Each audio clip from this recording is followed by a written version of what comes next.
Hello प्यारे विद्यार्थियों, आप सब कैसे हो।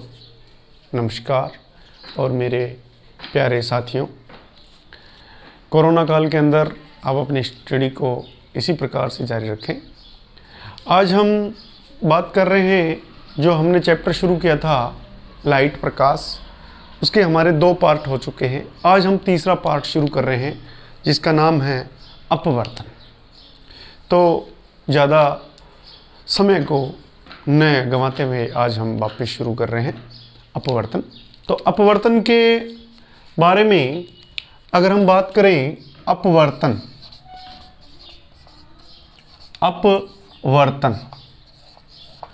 जो अपवर्तन है उसको हम लिख सकते हैं, अपवर्तन को रिफ्रैक्शन, अपवर्तन को हम लिख सकते हैं रिफ्रैक्शन। और अगर हम कहें तो अपवर्तन को हम लिख सकते हैं मुड़ना।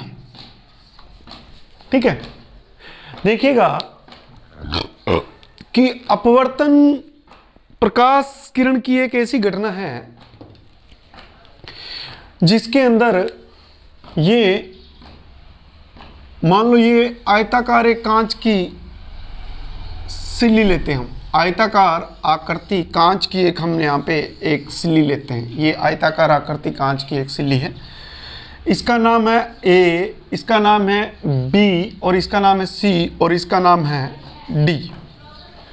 ठीक है, ए बी सी और डी है। अब देखिएगा कि ये कांच की बनी हुई है, ये किसकी बनी हुई है? कांच की बनी हुई है और पारदर्शी है, जिसके आर पार देखा जा सकता है। अब एक प्रकाश की किरण आई और उस प्रकाश की किरण को, ये प्रकाश की एक किरण आई इस टाइप से, ठीक है, और इस प्रकाश की किरण का हमने नाम लिख लिया P और इसका Q। ठीक है, ये आपतित हुई है, इसलिए इस प्रकाश की किरण को हम कहेंगे आपतित किरण। इस प्रकाश की किरण को जाना तो था बिल्कुल डायरेक्ट, इस टाइप से सीधा जाना था, लेकिन ये सीधा नहीं जाएगी। ये प्रकाश की किरण, माध्यम बदल गया है। यहाँ पे जो माध्यम है वो हवा है, और यहाँ पे माध्यम क्या है? वो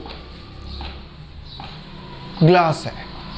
तो इस प्रकार से जो माध्यम है वो बदल चुका है। अगर माध्यम बदल चुका है तो प्रकाश की किरण जो है सीधी ने जाके अपने रास्ते से विचलित हो जाएगी, भटक जाएगी, मुड़ जाएगी।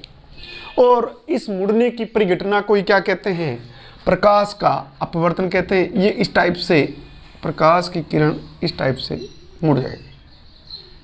ठीक है, अब हम मान लेते हैं कि यहाँ पे हमने एक कल्पना की है अभिलंब की, यहाँ पे एक अभिलंब की कल्पना की है। ये अभिलंब है हमारा, इसको इंग्लिश में हम नॉर्मल कहेंगे।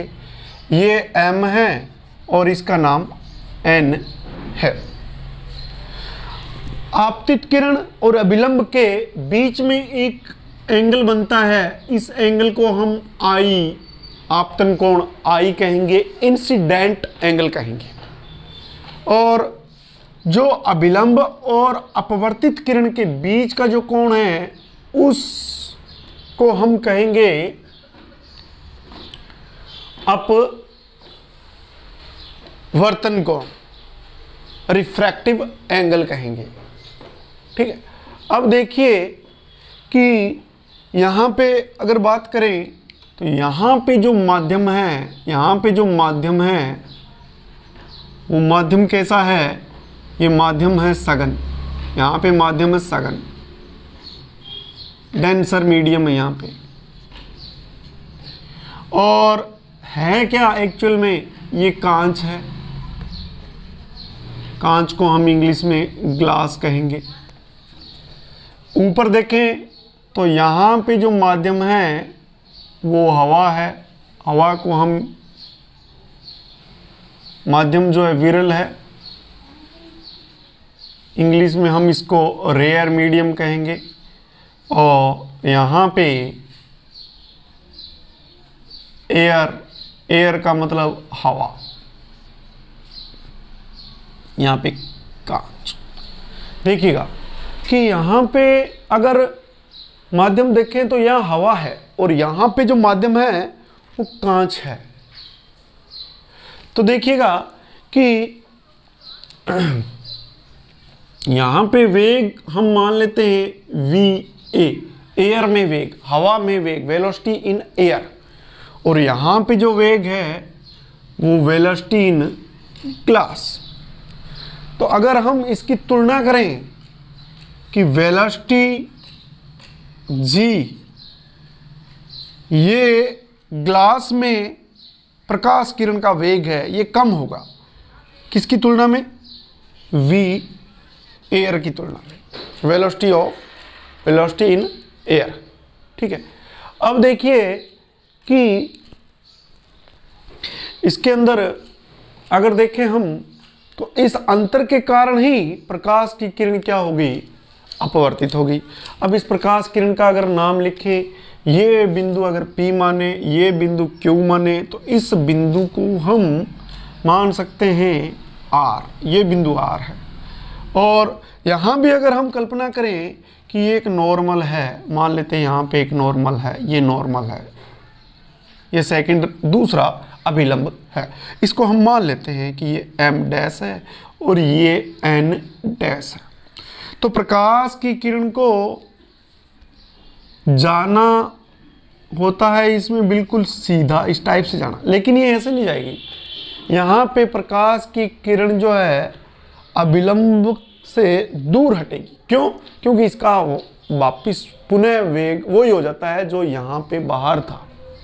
तो ये प्रकाश की किरण अभिलंब से दूर हट जाएगी। ठीक है, और अब अगर हम यहाँ पे ये आपतन कोण I1 माने और ये अपवर्तन कोण R1 माने, और ये जो है आपके आपतन कोण I2 मान लेते हैं और ये अपवर्तन कोण R2 मान लेते हैं। ठीक है, तो इस प्रकार से ये प्रकाश की किरण जो है वेगों में अंतर के कारण, ये वेगों में अंतर के कारण क्या हो गया कि अपवर्तन की घटना हुई। इसको हम इस प्रकार से समझ सकते हैं कि मान लो कि हम साइकिल पे जा रहे हैं और रास्ते के अंदर रोड पर कंक्रीट वाली रोड आ गई, तो हमारे जो साइकिल की स्पीड जो है वो घट जाएगी। और जैसे ही थोड़ा आगे चले तो मान लेते हैं कि उस पर बालू रेत आ गई, तो उस बालू रेत के कारण भी क्या होता है कि साइकिल का जो वेग है बिल्कुल घट जाएगा। हो सकता है साइकिल का जो आगे वाला जो टायर है या हैंडल है वो मुड़ जाए और हम नीचे गिर जाए। ठीक है, उसी प्रकार ये भी, इसमें भी प्रकाश किरण का वेग जैसे जैसे माध्यम की डेंसिटी या सघनता, घनापन बढ़ता जाता है, वैसे वैसे प्रकाश किरण का वेग भी घटता जाता है। अब हम देखें कि ये प्रकाश की किरण की जो घटना है उसको हम क्या कहेंगे? अपवर्तन कहेंगे, रिफ्रैक्शन कहेंगे। अब देखिए, अब हम बात करते हैं कि इसके जो ये पार्ट है वो क्या क्या है। तो इसमें देखो आप कि इसके अंदर आपको मैं यहाँ पे लिख के बता रहा हूँ कि P और Q यहाँ पे क्या है। P और Q जो है यहाँ पे आपतित किरण है। कैसी किरण है? आपतित किरण है, आपतित किरण। ठीक है जी। और उसके बाद में अगर बात करें हम कि QR क्या है, QR जो है ये मुड़ी हुई किरण है, इसको हम कहेंगे अपवर्तित किरण, इसको हम अपवर्तित किरण कहेंगे। उसके बाद में R और ये मान लेते हैं S, RS जो है वो है आपके निर्गत किरण। R और S कौन सी किरण है? निर्गत किरण है। ठीक है जी। RS कौन सी किरण है? निर्गत किरण है। अब देखें कि इसके अंदर जो ए और बी है, ए और बी क्या चीज है, ए और बी जो है ये है पृथककारी तल, ये पृथककारी तल, यानी कि ये एक ऐसी लेयर है जो दो माध्यमों को अलग अलग कर रही है, ऊपर हवा और नीचे कांच। तो इसको यहां से प्रकाश की किरण मुड़ रही है, ठीक है। अब नेक्स्ट इसमें देखिएगा कि एम एन व एम डैश एन डैश ये क्या चीज है, दो ये हैं आपके नॉर्मल, या इसको हम बोल सकते हैं अभिलंब, नॉर्मल, या इसको बोल सकते हैं हम अभिलंब। नॉर्मल जो ऐसी काल्पनिक रेखा है जो किसी भी तल के बिल्कुल 90 डिग्री के एंगल पर होती है। देखिए आगे नेक्स्ट। अब यहां बात करें वीए, वीए प्रकाश किरण का हवा में वेग, हवा में या एयर में वेग, velocity in air, velocity in air, ठीक है जी। अब आगे बात करें हम Vg की, तो Vg है कांच में, कांच को हम ग्लास बोलेंगे, प्रकाश किरण का वेग।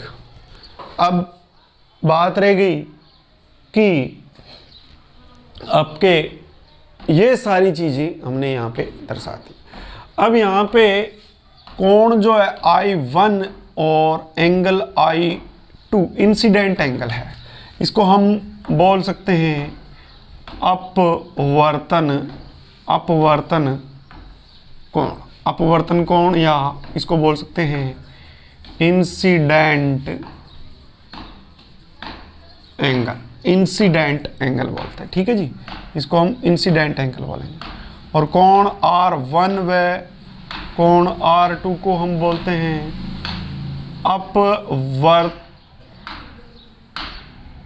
ये आपतन कोण है, आपतन कोण लिखा है। और ये जो है अपवर्तन कोण है, अपवर्तन कोण, इसको हम लिख सकते हैं रिफ्रैक्टिव एंगल, ठीक है जी। ये सारी चीजें आप देख लो और आप कॉपी में भी इसको अच्छी तरह से डायग्राम को बना के राइट डाउन कर लीजिए। अब अपवर्तन की जो घटनाएं हैं उनके बारे में हम बात करेंगे कि अपवर्तन की कौन कौन सी घटनाएं होती है। तो देखिए अपवर्तन की कौन कौन सी घटनाएं होती है। इसमें हम बात करें कि तारों का टिमटिमाना, तारों का जो टिमटिमाना है वो भी अपवर्तन की घटना है। और सूर्य का सूर्योदय और सूर्यास्त के समय भी, सूर्योदय से तो पहले और सूर्यास्त के बाद में जो सूर्य का दिखाई देना, ये भी अपवर्तन के कारण ही होता है। और हम कुएं से भरे हुए, पानी से भरे हुए कुएं के अंदर अगर हम किसी उसके पैंदे को देखें तो वो भी उठा हुआ दिखाई देता है। या ट्यूबवेल की जो होदी होती है उसके अंदर भी जो छोटे छोटे सीपियाँ या कंक्रीट या कुछ भी चीज़ें पड़ी होती है और पानी साफ होता है तो भी हमें क्या दिखाई देता है अच्छी तरह से कि ये कंक्रीट या पत्थर ऊपर की ओर है, और हम हाथ डालते हैं तो हमें बहुत नीचा होना पड़ता है। ये अपवर्तन के कारण, दृष्टि भ्रम के कारण ही हमें दिखाई देता है। और तो हम यहाँ पे उसके एग्जाम्पल लिख लेते हैं कि उदाहरण कौन कौन से, इसके एग्जाम्पल इसके कौन कौन से हैं। एक तो है आपके इसमें कि रात को तारों का टिमटिमाना, रात को तारों का टिमटिमाना अपवर्तन के उदाहरण है। दूसरा सूर्योदय से पहले सूर्योदय से पूरब व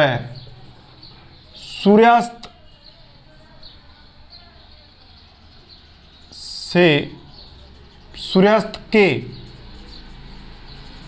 पश्चात 2 मिनट तक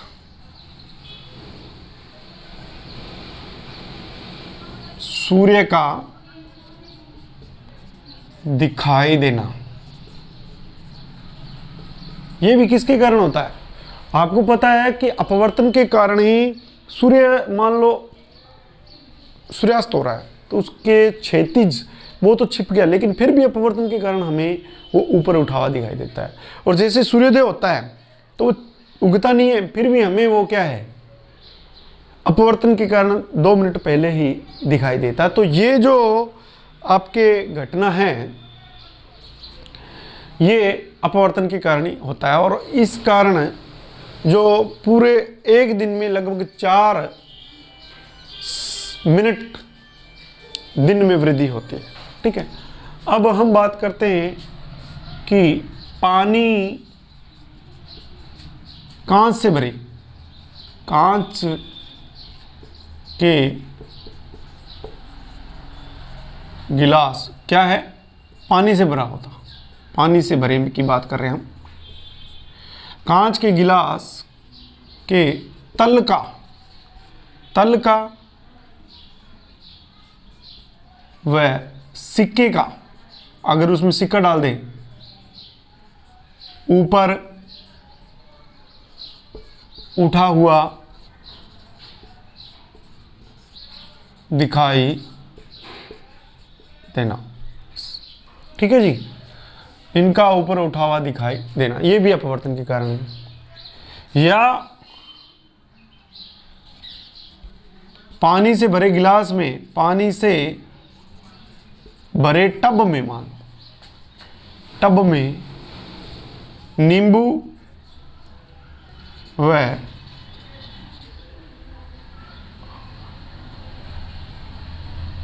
नींबू का बड़ा दिखाई देना। टब मत लिखो, यहाँ पे गिलास लिखो, और गिलास भी कांच का है। ठीक है, देना, ये भी अपवर्तन के कारण ही होता है। और हम कह सकते हैं जो वर्ण विक्षेपण की घटना है, वर्ण विक्षेपण है या आपके पूर्ण आंतरिक परावर्तन है, टोटल इंटरनल इफेक्ट है, पूर्ण आंतरिक परावर्तन है, ये सारी किसके कारण होती है? ये सारे के सारे जो उदाहरण हैं अपवर्तन के कारण है। और मैं बता देता हूँ, जो गोलीय दर्पण है, चाहे वो कॉन्वेक्स मिरर है या कन्वर्जिंग मिरर या कॉनकेव मिरर है, और जो लेंस है, सबके अंदर जो प्रतिबिंब बनते हैं वो अपवर्तन के कारण ही बनते हैं। ठीक है, तो आशा करता हूँ मित्रों कि आपको ये अपवर्तन के बारे में अच्छी तरह से क्लियर हो गया होता है।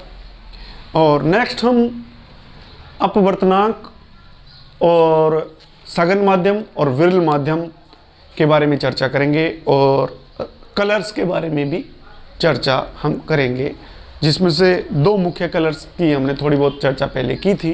नेक्स्ट के अंदर भी हम इनके कॉन्सेप्ट को अच्छी तरह से क्लियर करेंगे। तो तब तक के लिए आप लोगों को मैं राजेश कल्याणा अलविदा कहता हूँ। तो जय हिंद, जय भारत मित्रों, स्वस्थ रहो, खुश रहो, पढ़ते रहो, मेरी यही दिल की इच्छा है। नमस्कार।